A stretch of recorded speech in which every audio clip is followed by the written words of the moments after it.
జీవితం అనే దోణలోనికి ఆయన వస్తే నీ బ్రతుకులో అనేక దీవెనలు ఆశీర్వాదముల చేత నీవు నింపబడతావు. నీ జీవితం అనే దోణలోనికి ఆయన వస్తే అనేక మేలు నీవు పొందుతావు. అడిగిన వెంటనే ఆయనకు అనుమతి ఇచ్చాడు కనుకనే ఆ దోణిలో కూర్చున్నాడు. పేతురు జీవితమే మారిపోయింది, పేతురు బ్రతికే మారిపోయింది.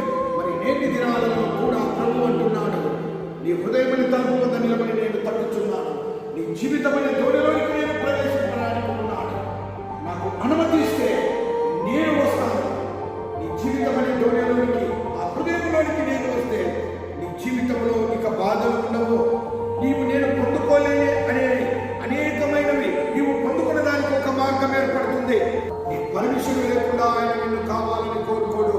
నీ అనుమతి కోరిన తర్వాత నువ్వు ప్రేమతో అనుమతి ఇస్తేనే నీ జీవితాన్ని మారుస్తాడు.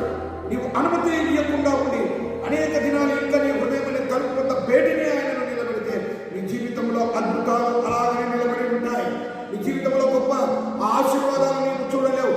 అది ఈ దినమే నీకు ప్రారంభం అవ్వడానికి దేవుడు నిన్ను అడిగిన వెంటనే అనుమతినిచ్చి దేవుని నీ హృదయంలోనికి ఆహ్వానించుకో.